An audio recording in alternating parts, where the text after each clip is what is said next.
Hello, this is Talamir and welcome to another repair video. In this video, we are looking at an iPhone 15 that has an issue with the camera. What that camera is doing, it's got a lot of weird coloring issues and some other weird graphical things that are happening with it. And I think one of them is just straight up not working. And because of these weird issues, it's following along with the flash also not working. So let's take a look inside. Now, with the iPhone, both the 14 and the 15, and I think, yes, definitely also with the 16 as well, you cannot get in through the screen. You have to get in through the back cover.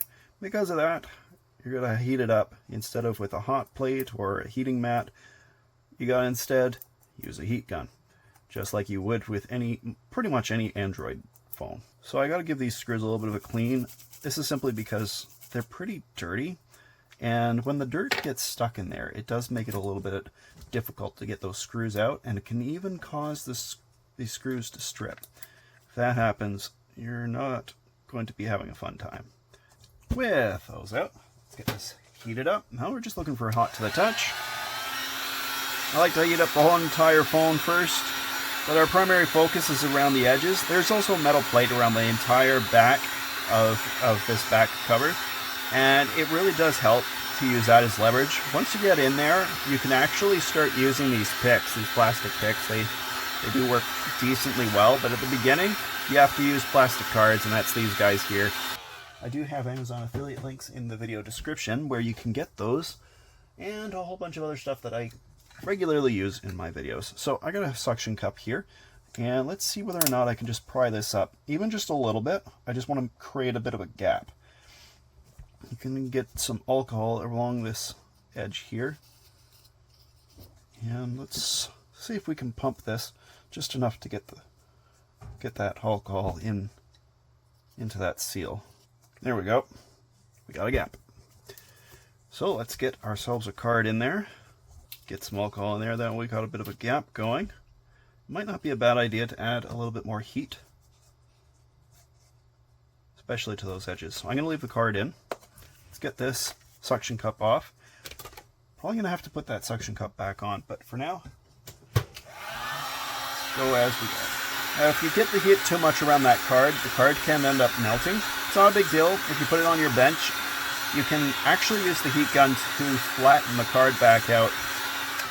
So it's not the end of the world. And I mean, they're super cheap, so it's really not a big deal. Already that's coming through really easily.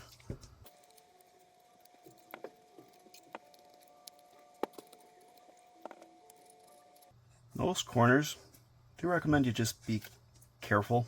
I've never had it happen before, but you never know when you might end up getting one of these back glasses cracking on you.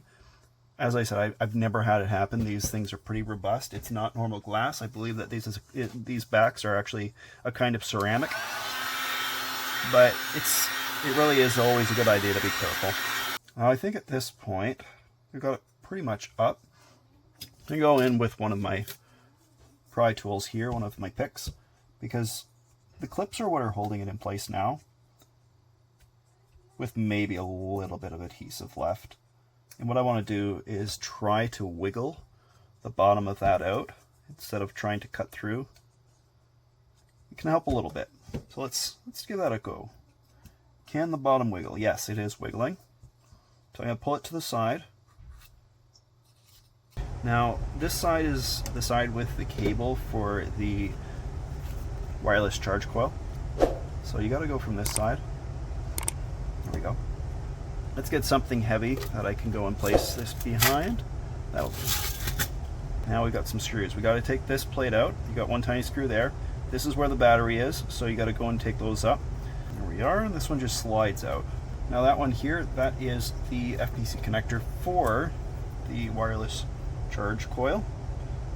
So you can just be careful if you're going to do it with tweezers. You can do it with your nail or just a plastic swedge or something like this. This one's really dull, so it doesn't really work, and I don't usually pull these up with anything but a nail or a pair of tweezers. I've been doing it like that for a long time. There we go. Very nice. Put it somewhere safe. Let's get that battery connector up. It's that one with a little plus and minus on it. There we go. Now it's off. Now this is what we're changing out. Hopefully, it really is just needing a new camera. Now just keep in mind when you are replacing a camera, and I'm using a aftermarket part. So because I'm using an aftermarket, it is going to have a message left behind. Okay, this may not be an authentic part, or it might just constantly say finish the repair. So that's unfortunate, but yeah, you work with what you got. And it's just these two right here, I'm pretty sure, if I'm remembering correctly. It's this FBC connector and this one right beside it. And it should come out relatively easily.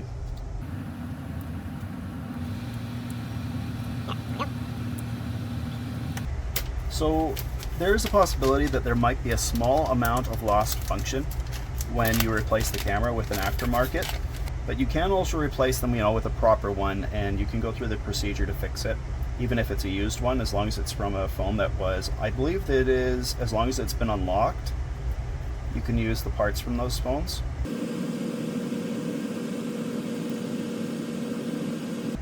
There we go, that's one in. Let's get the other one in. Sometimes if you don't align these properly with the cables, like you could take maybe a pair of tweezers or something, just push it up while you're, just be careful, but because you're close to the battery and these cables, they're not exactly delicate, but still, there are tiny wires. You just hold that cable over, and then you can push the connector down. There we go. I just got to toss the screws in. It's really one of the easiest repairs you can do is a camera replacement. The batteries, they are more complicated for only really one reason, and that is, at least for the iPhone 15, I think the 16 uses an electric method to hold it in place. Was it electrostatic charge or something to hold it? But yeah, this is just tabs for the battery. Now, move on with testing. To test this, make sure you go and plug this creature back in. If you don't, you may get an error message in the phone, or if you don't get that, the phone may randomly reboot itself. This gets really annoying. One other thing that I forgot to do is plug the power back in. There we go. Now it's plugged in. Now we can turn the phone on. Let's get it turned on and do some testing. So you see right there, it says finish your camera repair. It is detected. I could try restarting it. It just won't work because it's an aftermarket part. Now, it's not flush. The back isn't really flush right now with the back, but what's important is the quality. And what do we see? Quality looks good. Let's use the 0.5. You see it's got a little halo because of this, so whatever. And the 2, zoom is working well. Okay, that's good to see. Let's take a picture.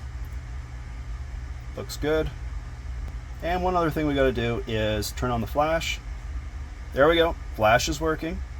And one last thing I want to do is just turn the flash on.